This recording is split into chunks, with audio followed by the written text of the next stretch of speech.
Most expected HDB ஃபினான்ஸோட latest update என்னன்னு பார்த்தீங்கன்னா, டுடே இவங்க ஆர்ஹெச்பி ஃபைல் பண்ணியிருக்காங்க. எஸ் அஃபிஷியலா ஐபிஓ டேட் வந்து அனவுன்ஸ் பண்ணிட்டாங்க. ஜூன் 25 வந்து இஷ்யூ ஓப்பன் ஆகுது அண்ட் ஜூன் 27 வந்து இந்த இஷ்யூ வந்து க்ளோஸ் பண்றாங்க.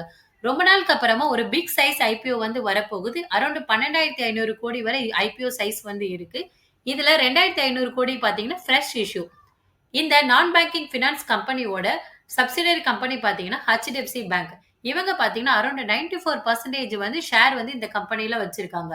இந்த ஐபிஓ மூலமா அரவுண்ட் 10,000 கோடி மதிப்பிலான ஷேர்ஸ வந்து ஆஃபர் ஃபார் சேல் மூலமா சேல் பண்ண போறாங்க.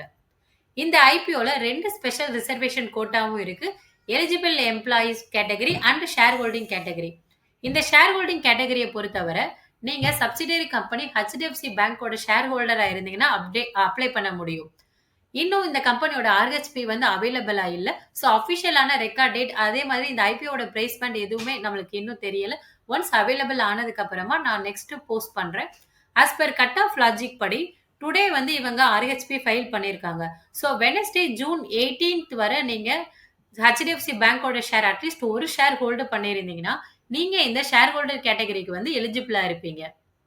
இந்த ஐபிஓ பொறுத்தவரை, ஐபிஓ சைஸ் வந்து ஒரு பிக் சைஸ் ஐபிஓ. அது மட்டும் இல்லாம ஸ்பெஷல் ரிசர்வேஷன் கோட்டாவும் இருக்கு. இதனால உங்களுக்கு கன்ஃபார்ம் அலாட்மென்ட் சான்ஸஸ் கிடைக்கிறதுக்கு சான்ஸஸ் அதிகமா இருக்கு. ஸோ ஒரு பெட்டர் இன்வெஸ்ட்மென்ட்க்காக உங்களோட இன்வெஸ்ட்மென்ட் அமௌண்ட்ட வந்து நீங்க ரெடி பண்ணி வச்சுக்கோங்க. இந்த ஐபிஓ பத்தின detail updates and final data இது எல்லாமே நான் டீட்டெயில்டா போஸ்ட் பண்றேன். ஸோ சேனல ஃபாலோ பண்ணி சப்ஸ்கிரைப் பண்ணி பாருங்க.